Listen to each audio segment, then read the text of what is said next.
Oke, assalamualaikum warahmatullahi wabarakatuh.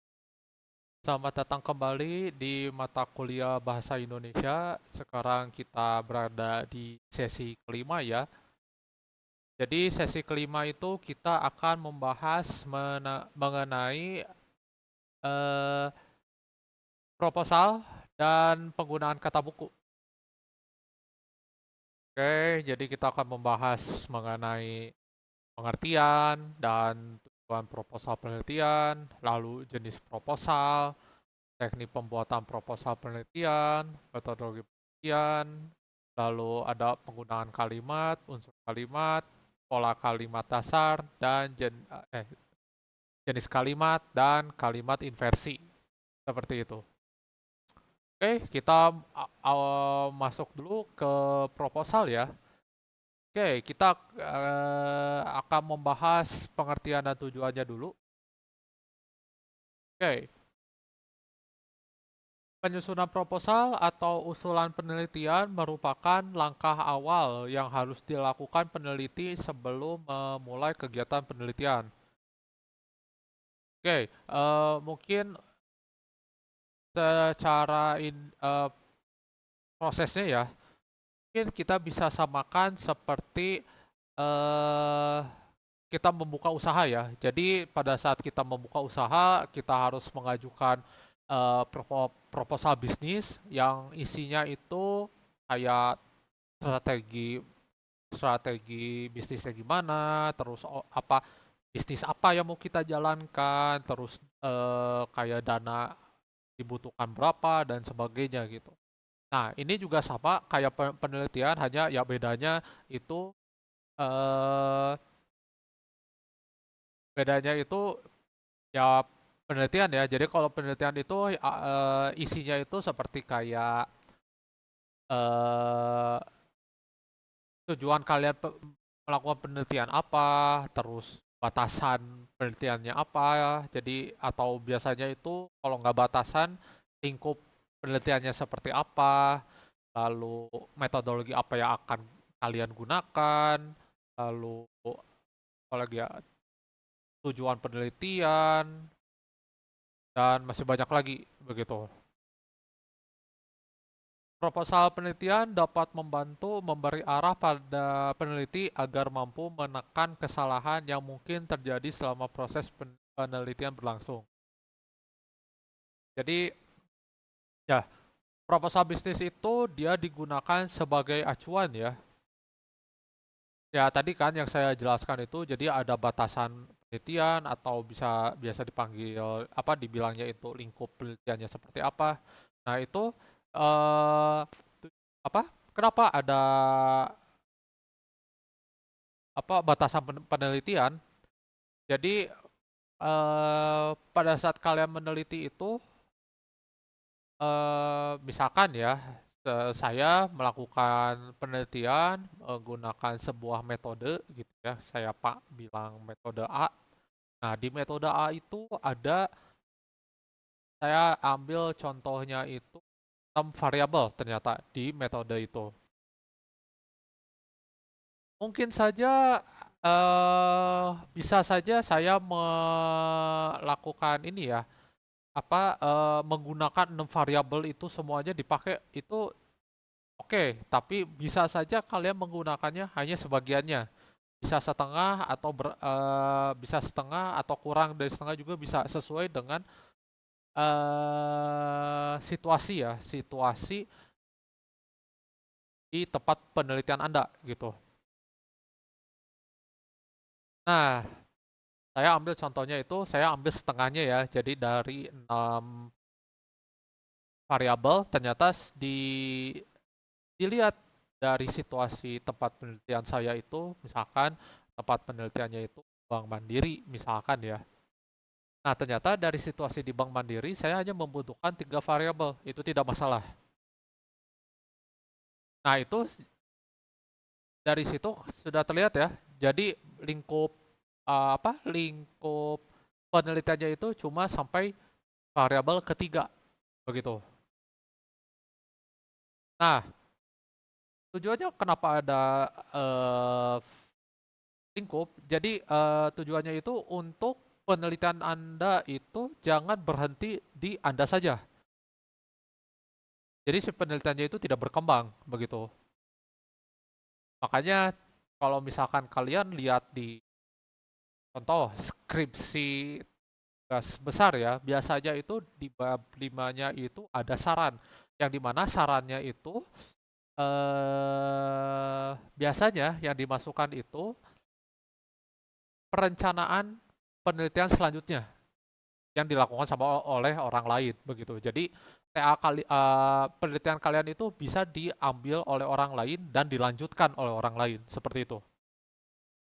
Sorry, maksudnya diambil itu untuk dilanjutkan ya, dilanjutkan oleh orang lain seperti itu.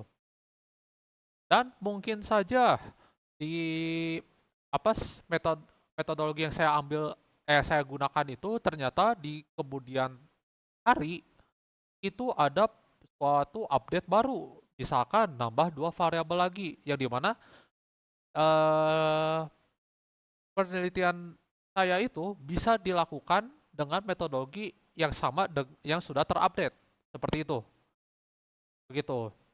Jadi apa tuh poin pentingnya itu jangan sampai penelitian Anda tidak berkembang seperti itu. Makanya di kenapa adanya lingkup penelitian begitu. Oke, kita lanjut. Jika proposal penelitian sudah disusun secara sistematis, lengkap, dan tepat, akan mempercepat pelaksanaan proses serta penyusunan laporan penelitian. Nah, di sini, jadi di proposal penelitian itu nanti akan muncul lagi di laporan penelitiannya, seperti itu. Mau dari ya tujuan, lingkup, metodologi yang digunakan, bahkan bukan biasanya ya, di proposal penelitian itu pasti ada eh, daftar pustaka atau referensi. Ya, biasanya itu masih sedikit ya.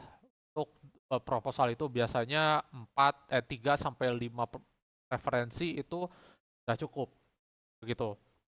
Dan nanti referensi yang kalian gunakan di proposal penelitian akan digunakan kembali di laporan penelitiannya, seperti itu.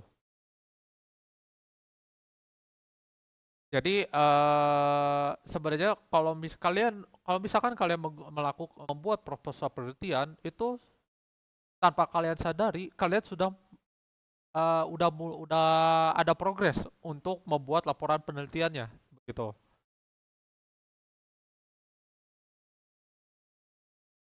Proposal proposal mempunyai arti sangat penting bagi setiap peneliti dalam usaha mempercepat, meningkatkan serta menjaga kualitas hasil penelitian. Nah, untuk menjaga kualitas hasil penelitian itu eh, biasanya itu mana ya? Jadi di penelitian itu, misalkan saya menggunakan sebuah metodologi, nah ada beberapa metodologi yang, ya kayak tadi ya, eh apa metodologinya itu sampai variabel ketiga.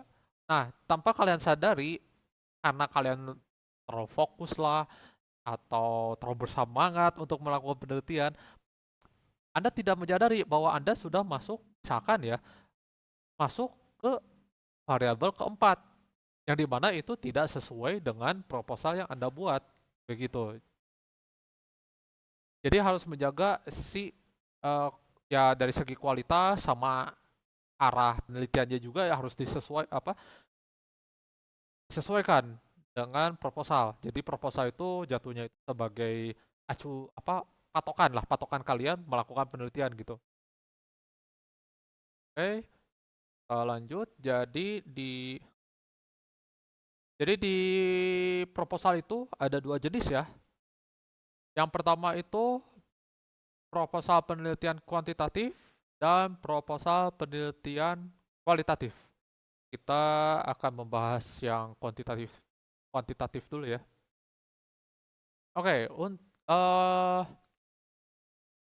penelitian kuantitatif mementingkan adanya variabel-variabel sebagai objek penelitian dan variabel-variabel tersebut harus didefinisikan secara jelas.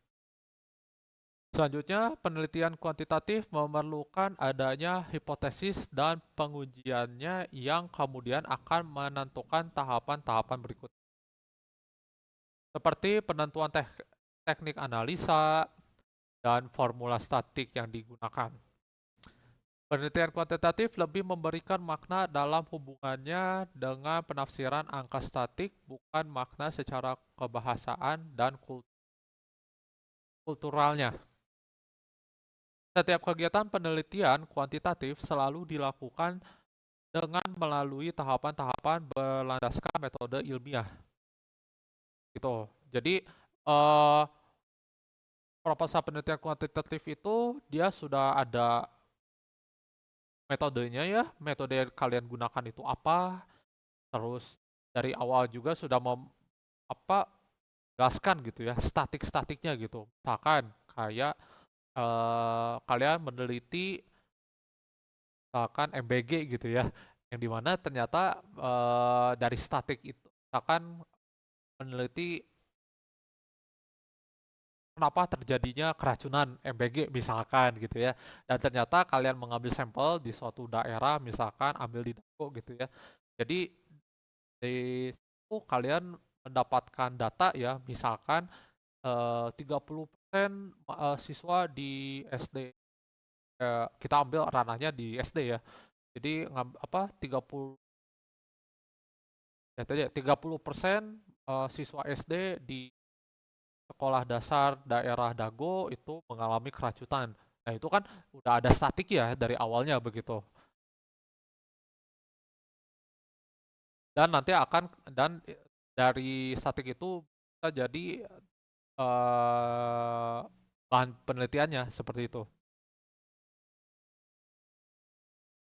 Lalu penelitian kuantitatif lebih memberikan makna dalam memberikan makna dalam hubungannya dengan penafsiran angka statik, bukan makna secara kebahasaan dan kultural ya. Jadi lebih ke pembahasan di statik ya. Jadi biasanya itu di bab satu ya. Jadi di bab satunya itu kalian sudah memberikan sebuah data yang mendukung kalian kenapa saya harus melakukan penelitian itu.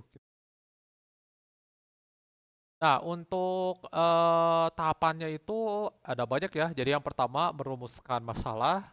Nah, merumuskan masalah itu ya kalian harus mencari gitu. Masalahnya apa yang dialami misalkan tadi ya si MBG itu gitu. Kenapa terjadinya apa permasalahan yang menyebabkan keracunan seperti itu. Ya kalau misalkan kalian tidak menemukan masalah, ya kalian tidak bisa melakukan penelitian gitu. Karena penelitian itu tujuannya itu untuk nge-solve problem begitu. Tanpa ada masalah, tidak terjadi penelitian, sebab penelitian dilakukan untuk memecahkan masalah. Masalah pada umumnya diajukan dalam bentuk pertanyaan, sekalipun tidak selamanya, sebab bisa juga dalam bentuk pernyataan seperti itu. Jadi bisa kalian apa hasil survei atau hasil pandangan kalian seperti itu. Lalu mengkaji teori, nah itu berkaitan dengan bidang ilmu yang dijadikan dasar perumusan masalah atau biasanya itu metodologi yang akan digunakannya seperti apa gitu. Peneliti menelusuri konsep-konsep, prinsip generalisasi, dan berbagai literatur, jurnal, dan sumber lain berkaitan dengan variabel dan masalah yang diteliti. Kajian teori tersebut sebagai dasar dalam merumuskan kerangka berpikir dalam melihat hubungan antar variabel untuk selanjutnya mengajukan alternatif kemungkinan jawaban atas masalah disebut atau sering disebut hipotesis seperti itu. Jadi ya itu kuantitatif itu kalian harus sudah tahu metodologi apa yang akan kalian gunakan untuk nge-solve problem tersebut begitu. Misalkan contohnya itu TA saya ya, itu di Unpas. Jadi TA saya itu eh perancangan ulang game edukasi bahasa Inggris menggunakan metode game-based learning. Nah, di situ saya eh, pernyataan ya. Jadi rumusan masalahnya itu pernyataan saya bahwa pernyataan saya bahwa eh jadi itu game edukasi aja buat SD ya. Jadi pernyataan saya itu bahwa anak-anak SD di Indonesia itu kurang fasih dalam berbahasa Inggris, begitu. Itu pernyataan saya gitu. Eh jadi itu alasan kenapa saya melakukan penelitian seperti itu, kayak gitu. Lalu mengajukan hipotesis, ya tadi ya. Jadi apa kemungkinan jawaban atas masalah yang kalian temukan sesuai dengan metodologi yang kalian ambil itu eh sebagai acuan ya, sebagai acuan dalam mengumpulkan data empiris atau verifikasi data di lapangan. Artinya, jenis data yang diperlukan diarahkan oleh makna yang tersirat dan tersurat dalam perusahaan hipotesis. Dengan kata lain, data empiris yang diperlukan adalah data yang dapat digunakan untuk menguji hipotesis. Lalu, udah gitu melakukan verifikasi, jadi dari hipotesis itu apakah sesuai atau tidak begitu ya. Jadi melakukan verifikasi data empirik yakni data lapangan yang diperlukan untuk menguji hipotesis. Dalam hal ini peneliti harus menentukan jenis data yang diperlukan, apakah data kualitatif atau data kuantitatif. Jika data kuantitatif, apakah data nominal, ordinal, interval, atau data rasio? Dari mana data itu diperoleh? Dalam hal ini berkaitan dengan populasi dan sampel serta responden penelitian. Cara teknik memperoleh data serta alat atau instrumen yang digunakan untuk jaring data. Data yang terkumpul terus diolah dan dianalisis dengan cara tertentu yang memenuhi kesahihan dan keterandalan sebagai bahan untuk menguji hipotesis seperti itu. Jadi, misalkan saya menemukan membuat hipotesis dan diverifikasi apakah hipotesis saya benar atau tidak. Dan ya terakhir menarik kesimpulan. Jadi dari tiap penelitian itu pasti kalian akan menarik kesimpulan.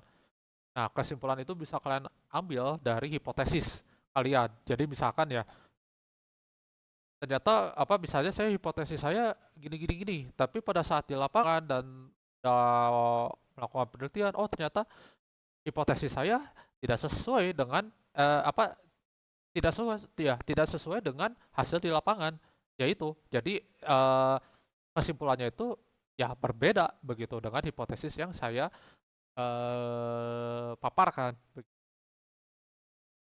Nah, untuk proposal penelitian kuantitatif itu biasanya itu terdiri dari 3 bab ya. Yang pertama itu eh, yang pertama itu bab pendahuluan. Jadi pendahuluan itu terdiri dari latar belakang masalah, identifikasi masalah, pembatasan masalah, perumusan masalah, penelitian, dan kegunaan manfaat penelitian. Nah, latar belakang masalah biasanya itu isinya itu menjelaskan yaitu kenapa Anda milih penelitian itu, misalnya menjelaskan kenapa Anda memilih penelitian itu, terus kenapa metodologi, kenapa kalian menggunakan metodologi tersebut, terus apa lagi ya? Ya paling biasanya 2 itu udah cukup begitu. Lalu identifikasi masalah. Nah, ini identifikasi masalah tersebut diambil dari eh ya tadi ya, mungkin data yang Anda dapat atau misalkan pernyataan Anda seperti. Lalu pembatasan masalah atau lingkup masalah. Jadi kalian itu membatasi penelitian itu. Lalu ada perumusan masalah, ya, oh, jadi apa?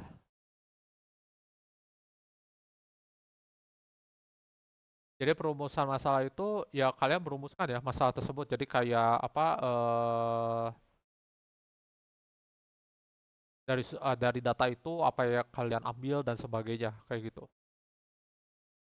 Lalu tujuan penelitian ya kalian melakukan penelitian buat apa tujuannya dan terakhir itu kegunaan atau manfaat penelitian. Jangan ya dari penelitian itu apa dampaknya untuk eh dampaknya kepada warga atau masyarakat seperti itu. Jangan sampai kalian melakukan sebuah penelitian tapi tidak berguna untuk masyarakat. Tuh. Lalu di bab kedua itu ada deskripsi teoritik. Nah, deskripsi teoritik ini kita lebih membahas teori-teori mengenai metodologi yang Anda pilih. Begitu. Yang jelas di bagian ini paling banyak referensi. Begitu. Lalu kerangka berpikir, nah dari teori-teori tadi, terus kalian menjelaskan variabel-variabelnya, nah itu kalian masukkan ke kerangka berpikir, jadi prosesnya ya, proses penelitian kalian dari awal sampai akhir, yang dimana di prosesnya itu pasti kalian memasukkan variabel-variabel sesuai dengan metodologi yang kalian pilih, gitu. Dan terakhir itu hipotesis penelitian, jadi hipotesis penelitian itu jawaban ya perkiraan kalian itu seperti apa dari setelah kalian membahas mengenai metodologi. Lalu yang ketiga, bab ketiga itu kita masuk ke metodologi penelitian yang terdiri dari metode penelitian, tempat dan waktu penelitian, populasi dan sampel, domain penelitian, dan teknik analisis data. Nah, metode penelitian ya sudah saya jelaskan tadi ya. Jadi metodologi yang kalian pilih apa, lalu tempat dan waktu penelitian, ini ya tempat kalian penelitiannya di mana, dan untuk melakukan penelitiannya tuh mulai dari kapan sampai tanggal berapa, kayak gitu. Lalu populasi dan sampel, nah ini kalian menjelaskannya itu sampel yang kalian ambil itu dari maka kayak kayak tadi ya MBG. Nah, MBG untuk ST itu, nah itu udah jelas ya. Jadi sampel yang kalian ambil sekolah dasar anak-anak siswa-siswa SD seperti itu. Dan teknik analisis data. Nah, ini teknik analisis data itu kalian menggunakan teknik apa gitu. Bagian situ kalian menjelaskan. Oke, itu untuk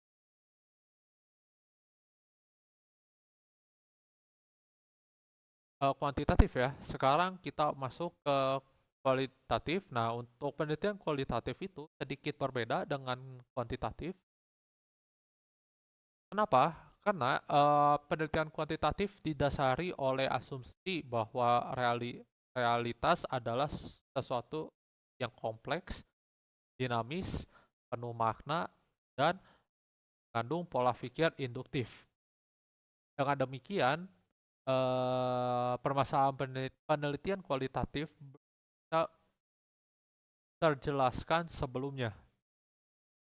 Oleh karena itu, proposal penelitian kualitatif bersifat sementara dan berpeluang untuk berkembang setelah penelitian memasuki situasi lapangan.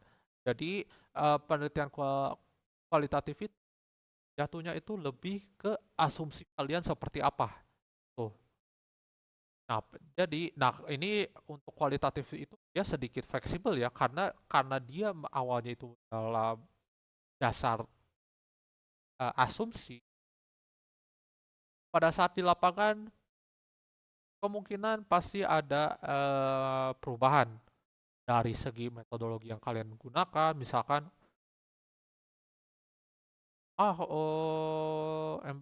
enaknya pakai metodologi A. Ternyata pada saat di lapangan, ternyata metodologi B lebih bagus, lebih sesuai dibanding dengan metodologi A, yang dimana kalian memilih ganti metodologi gitu. Itu bisa kalau proposalnya itu kualitatif gitu.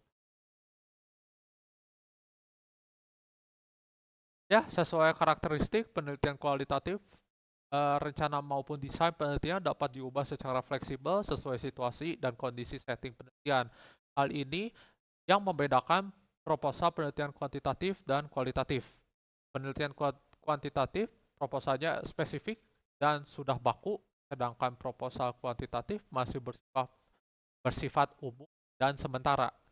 Proposal penelitian kualitatif, komponen-komponen penting yang lebih menggambarkan urutan tindakan yang harus dilakukan mendapatkan data penelitian sebagai masukan utama pemecah masalah penelitian. Komponen tersebut berguna bagi penelitian terutama dalam mengawali kegiatan penelitian. Proposal penelitian kualitatif dapat dikembangkan atas dasar desain penelitian yang merupakan bagian dari rencana penelitian. Gitu. Nah, unsur penting dalam desain penelitian kualitatif itu terdiri dari menentukan fokus penelitian, terus membangun paradigma penelitian yang sesuai dengan di lapangan, lalu menentukan kesesuaian paradigma dengan teori yang dikembangkan, lalu menentukan sumber data yang dapat digali, terus ada menentukan tahapan-tahapan dalam proses penelitian, kembangkan instrumen penelitian, merencanakan teknik pengumpulan data, rencana analisis data, dan merencanakan lokasi dan tempat penelitian agar penelitian memperoleh informasi dari tangan pertama atau data primer. Oke, kita lanjut. Nah, ini teknik pembuatan proposal penelitian ya. Tadi sudah saya bahas, tidak ada masalah penelitian, penyusunan proposal penelitian, latar belakang, rumusan masalah, tujuan penelitian, kegunaan penelitian, rangka pemikiran, menetapkan hipotesis dan kajian pustaka. Jadi ya pertama itu masalah penelitian itu, jadi itu persoalan pertama ya dalam penelitian adalah menemukan permasalahan apa yang akan diteliti. Itu masuk ke masalah penelitian. Gitu.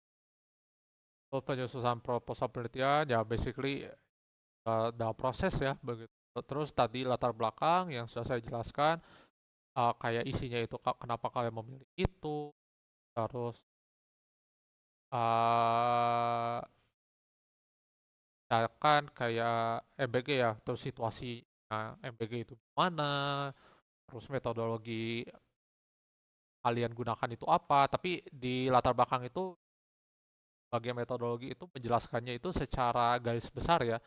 Untuk detailnya kan nanti masuk ke bab 3 tadi, seperti itu. Lalu rumusan masalah, jadi masalah apa yang akan kalian teliti gitu ya. Lalu tujuan penelitian, nah untuk, sorry,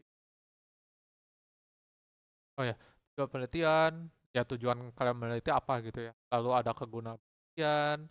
Nah, untuk kegunaan penelitian itu biasanya disesuaikan dengan rumusan masalahnya. Misalkan di rumusan masalah ada 3 poin, di kegunaan penelitian juga harus ada 3. Jadi biar konsisten seperti itu. Lalu kerangka pemikiran, jadi itu proses ya, prosesnya dari awal sampai akhir menggunakan metode apa, lalu menetapkan hipotesis penelitian, jadi apa jawaban sementara yang kalian paparkan setelah kalian membahas metodologi apa dan kajian pustaka. Ya, kajian pustaka itu referensi ya, referensi-referensi yang kalian gunakan untuk penelitian ini. Oke, kita lanjut ke metodologi penelitian, penentuan metode penelitian, menentukan penelitian, teknik pengambilan data, operasionalkan variabel penelitian, dan mengopres, oh sorry, mengoperasionalisasikan variabel penelitian. Ya, itu sudah saya jelaskan ya tadi. Oke, itu untuk proposal. Sekarang kita masuk ke penggunaan kalimat. Oke, kalimat merupakan primadona dalam kajian bahasa. Hal ini disebabkan antara lain karena dengan perantara kalimatlah seseorang baru dapat menyampaikan maksudnya secara lengkap dan jelas. Satuan bentuk bahasa yang sudah kita kenal sebelum sampai pada tataran kalimat adalah kata dan frasa atau kelompok kata. Kata dan frasa tidak dapat mengungkapkan suatu maksud secara lengkap dan jelas, kecuali jika kata dan frasa itu sedang berperan sebagai kalimat minor. Untuk dapat berkalimat dengan baik, perlu kita pahami terlebih dahulu dasar suatu kalimat.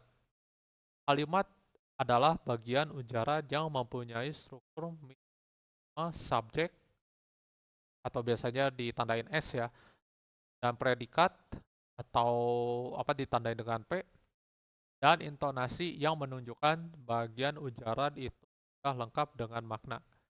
Intonasi final kalimat dalam bahasa tulis dikembangkan dengan tanda titik, tanda tanya, atau tanda seru. Penetapan struktur minimal S dan P dalam hal ini menunjukkan kalimat bukanlah semata-mata gabungan atau rangkaian kata yang tidak mempunyai kesatuan bentuk. Lengkap dengan makna menunjukkan sebuah kalimat harus menggunakan yang lengkap sebagai pengungkap maksud penulis atau penuturnya.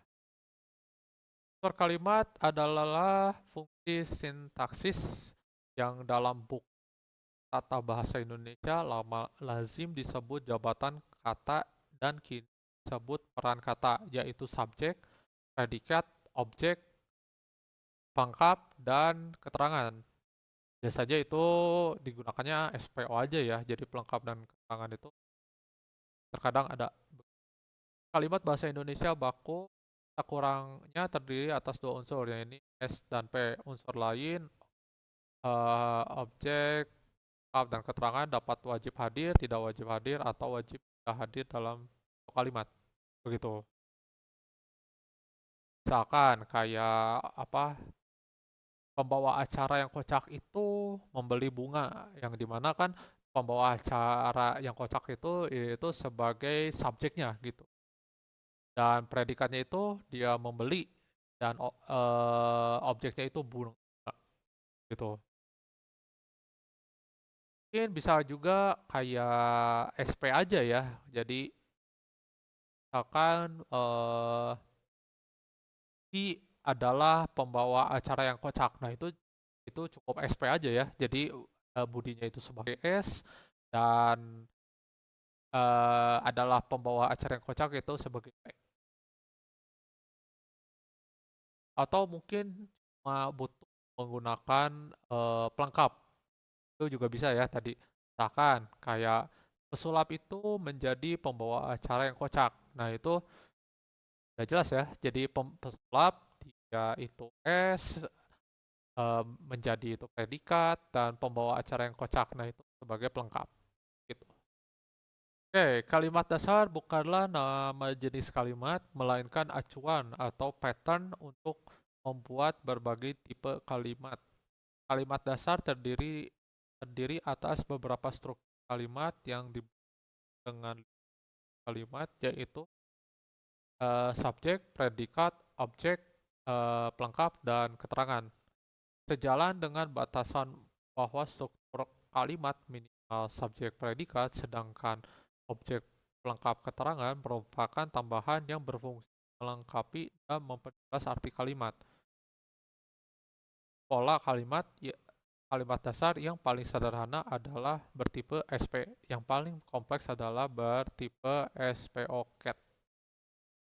Oke, jenis kalimat itu ada 3 ya, yaitu kalimat menurut klausanya, lalu ada kalimat menurut artinya, dan kalimat tidak lengkap atau panggil kalimat minor. Menurut jumlah klausa pembentuknya, kalimat dapat dibedakan atas dua macam, yaitu kalimat tunggal dan kalimat majemuk. Atau biasanya itu dibilangnya itu kalimat apa itu plural begitu. Kalimat tunggal adalah kalimat yang terdiri atas satu klausa. kalimat tunggal hanya mengandung satu unsur, SPO, SPO, pel, dan cat. Tentu saja kelima unsur itu tidak harus semua sekaligus, karena unsur minimal sebuah kalimat adalah SP. Unsur pembentuk utamanya yaitu S dan P yang serba tunggal, itulah kalimatnya dinamakan kalimat tunggal. Berdasarkan jenis kata atau frasa pengisi P-nya, kalimat tunggal dapat dipilih lagi menjadi 4 macam. Dan kalimat-kalimat tunggal itu diberi nama sesuai dengan unsur P-nya masing-masing. Seperti contohnya ya, kayak kami mahasiswa Indonesia, itu kalimat nominal, lalu jawaban anak pintar itu sangat tepat, kalimat adjektifal, lalu sapi-sapi sedang merumpuk, kalimat verbal, dan mobil orang kaya itu ada 8, kalimat numeral. So, kalimat tunggal ada yang dapat dilengkapi atau diperluas dengan menambah satu unsur tambahan ya, jadi dari objek, pelengkap, dan keterangan. Unsur S dan O dapat pula diperluas lagi dengan memberinya berbagai keterangan.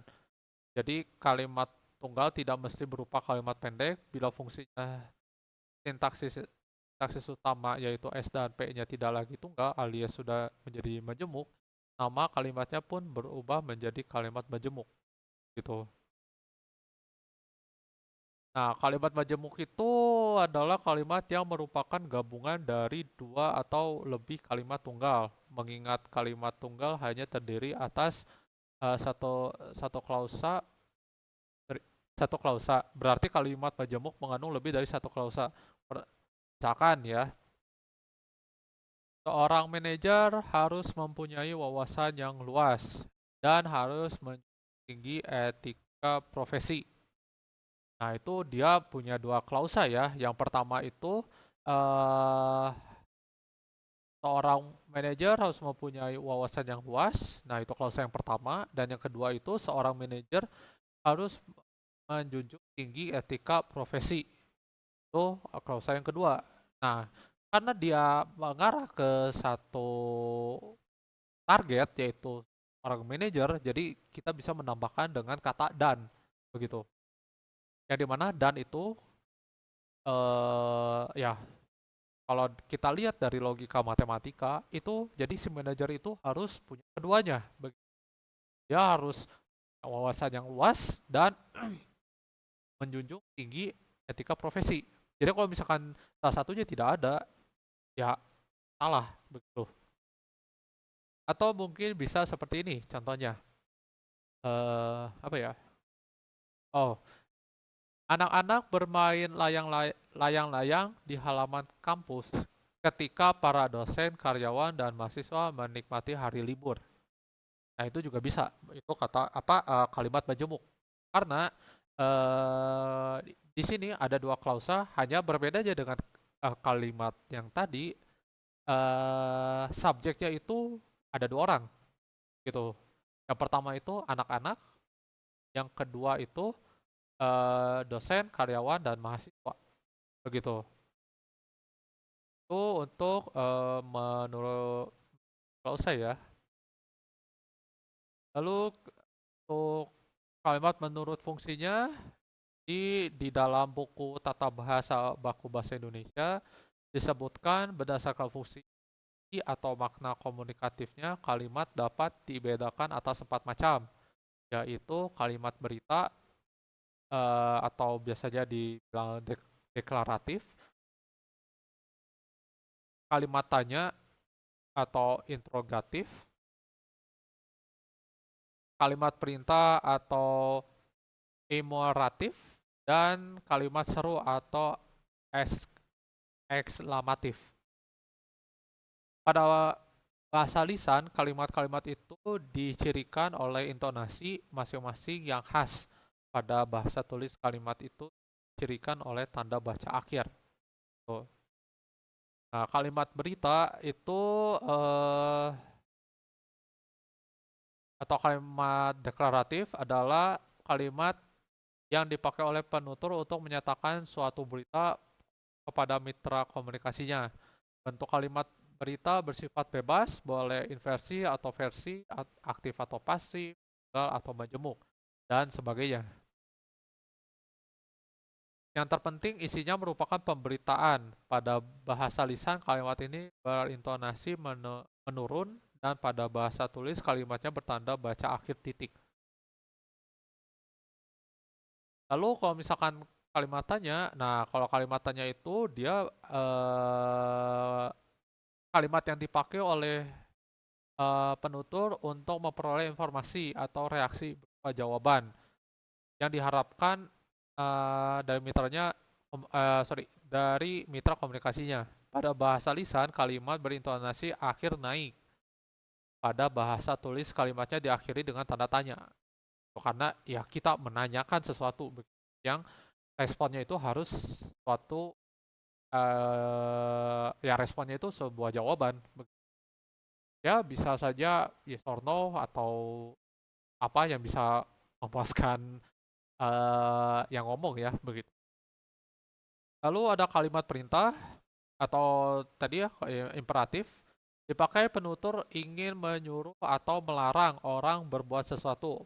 Pada bahasa lisan kalimat ini berintonasi akhir menurun. Pada bahasa tulis kalimat ini diakhiri dengan tanda seru. Oke, kita lanjut. Dan lalu ada tadi ya kalimat seru. Kalimat seru dipakai oleh penutur untuk mengungkapkan perasaan emosi yang kuat, termasuk kejadian yang tiba-tiba memerlukan reaksi spontan. Pada bahasa lisan, kalimat berintonasi naik, dan pada bahasa tulis ditandai dengan tanda seru atau tanda titik pada akhir kalimatnya. Jadi ini lebih ngelihat konteksnya aja ya. Lalu yang terakhir itu kalimat tidak lengkap atau kalimat minor. Kalimat minor itu kalimat tidak, sorry, kalimat di dalam bahasa tulis lebih-lebih bahasa lisan sering lengkap lengkap unsurnya. Hal itu terjadi dalam wacana pembicaraan yang konteksnya sudah diketahui oleh para pelaku. Kalimat yang tidak ber-P atau ber-S disebut kalimat minor, lawannya yaitu kalimat yang lengkap unsurnya disebut kalimat mayor. Misalkan nih, ada percakapan gitu ya, terus apa ya seseorang nanya gitu ya, ada siapa di dalam. Nah terus ada cewek dia menjawab apa meresponnya itu ibu. Itu kan minor ya, kelihatan gitu. Jadi yang pertama itu yang pertama itu ada siapa di dalam itu minor, dan ibu itu sebagai minor karena dia cuma apa subjeknya aja ya gitu. Terus dia respon lagi gitu ya, apa ibu sudah tahu rencana kita? Belum. Apa dia responnya belum begitu. Jadi kan kelihatan ya. Jadi dia singkat begitu. Dan eh lawan bicaranya yang ngomong pasti tahu begitu untuk jenis-jenis kalimat ya. Lalu kita masuk ke inversi ya. Kalimat inversi adalah kalimat P-nya itu mendahului S. Jadi kan biasanya itu SP ya. Nah, kalau inversi itu dia ke jadi PS seperti itu. Itu dipakai untuk penekanan atau ketegasan makna kata atau frasa tertentu yang pertama muncul dalam tuturan akan menjadi kata kunci yang mempengaruhi makna dalam hal menunjukkan kesan tertentu. Misalkan nih, matikan televisi itu. Nah, itu kan kelihatan ya. Jadi si predikatnya itu didulukan gitu. Predikatnya itu sebagai matikan dan subjeknya itu televisi. Gitu. Itu jadi sebuah apa? Penekanan begitu. Itu salah satu contohnya. Dan masih banyak lagi gitu ya. Misalkan kayak apa eh sepakat kami untuk membantu mereka. Nah, itu misalkan apa jadi lebih ke ketegasan gitu. Yang awalnya kan harusnya tuh kami sepakat untuk membantu mereka. Nah, itu bisa. Oke, itu untuk proposal dan penggunaan kata. Sekian dari saya. Assalamualaikum warahmatullahi wabarakatuh.